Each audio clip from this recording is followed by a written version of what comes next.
Welcome to this video. Today I'm going to show you a really fun technique for creating designs and adding color to fabric using everyday ingredients that you probably already have at home. This technique involves painting a design onto the fabric, and we're going to then dip our fabric in tea to get some color into it. This is black tea. And the areas that we have painted with soy milk turn out a lot darker than the rest of the fabric. The materials that you'll need are whatever kind of fabric you're going to be working with. It is important to use natural fibers, so for this I'm using 100% cotton fabric. You could do this on a large scale with a big piece of fabric if you wanted to paint patterns all over it, but what I'm doing here is just using some scraps that I had left over. I've also got soy milk and black tea, and I have guar gum, which I use to thicken the soy milk. This is not necessary. You can paint with just straight soy milk onto your fabric. It's just that the paint might run and bleed into the fabric in ways that you weren't intending. So just know that if you're painting with only soy milk onto the fabric, your pattern may turn out a bit more uncontrolled and experimental.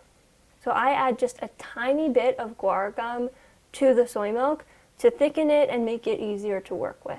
You'll also need some paintbrushes. Okay, so to get started, I'm just going to move my fabric out of the way and pour some soy milk into this little dish.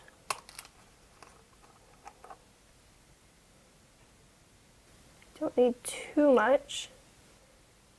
And now I'm just going to add the smallest little bit of guar gum. It is quite strong. At first it might not seem like it's getting thick, but if you keep stirring it and wait a few minutes, it should thicken up quite a bit.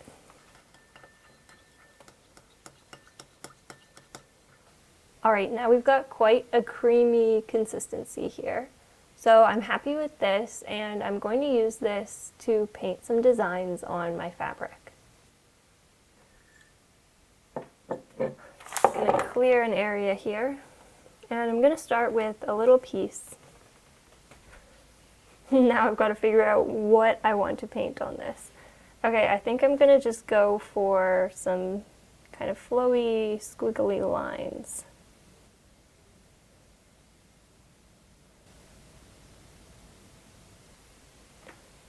You want to apply a pretty good amount of paint. You don't want it to be too thin. It kind of needs to seep into the fabric so that it can help the color bind to it. It's basically acting as a mordant. And just keep adding more paint to your paintbrush as you start running low. On this piece, I'm going to paint some stripes.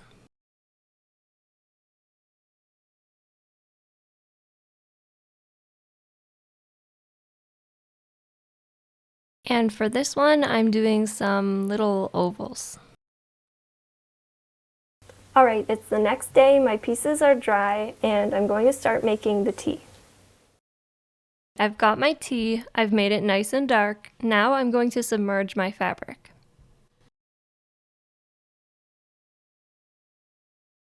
You can use a spoon to push it down into the water.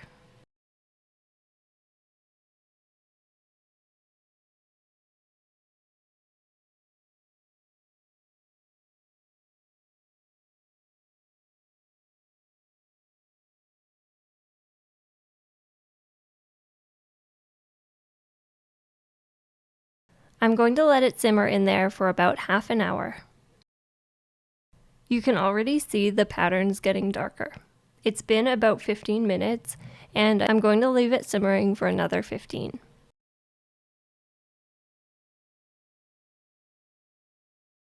Now it's time to take out the pieces.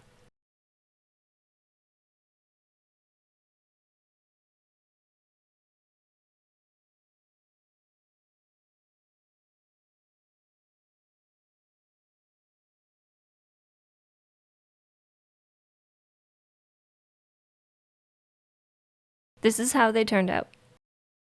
I think these look really nice the way they are, but I have another trick that I wanted to share with you in case you want to make your colors grayer or purplier. You can do this by adding iron. I'm just going to be taking apart an iron pill or supplement, and putting it in some of the tea water from earlier. Alright, I'm going to open up this iron supplement and just give it a good mix.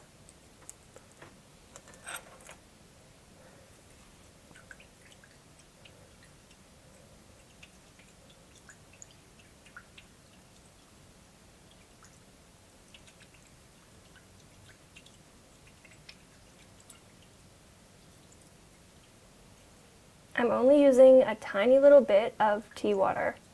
You don't need too much.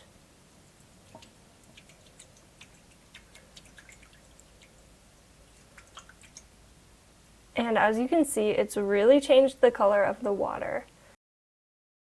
I'm going to flip it upside down and just let it go into there. I'm just using a paintbrush to kind of push it into the water. You don't want to get this on your hands because it will stain. And I'm just going to leave it in there for a few minutes. You don't need to leave it in iron very long. And if your fabric stays in iron for more than 15 minutes, it can start to degrade the quality of the fabric. So it's a good idea not to leave it in for more than a few minutes. I'm also going to dip another one of my pieces.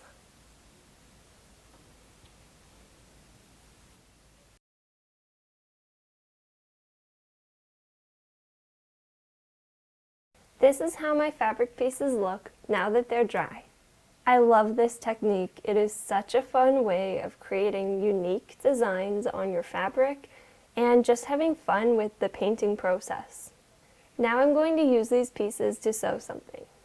I'm making a patchwork by sewing two of my pieces together. I then fold it over on itself and sew the pieces together again. I repeat this with the lining so that I have two pieces that look like this. Then I sew along the bottom edge of each. I cut out two strips to create drawstring channels. Then fold over the edges and top stitch them down. I turn the outside of my bag right side out. I then fold over the drawstring channels and sew one on each side of the bag.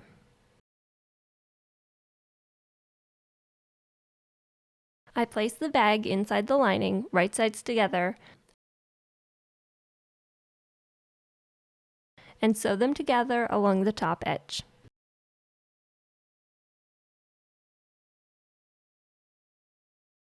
I forgot to leave an opening to turn the bag, so I seam ripped one into the lining. I turn the bag right side out through the opening and sew the opening closed.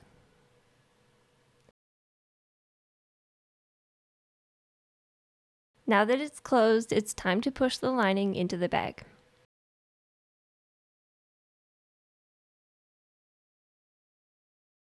It's really starting to take shape.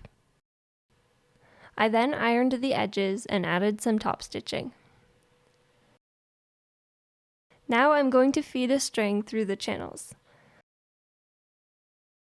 I do this by tying a safety pin to one end and using it to pull the string through.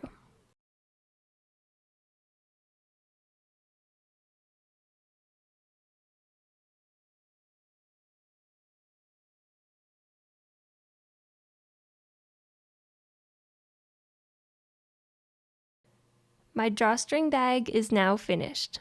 I hope you enjoyed this video. Thanks for watching.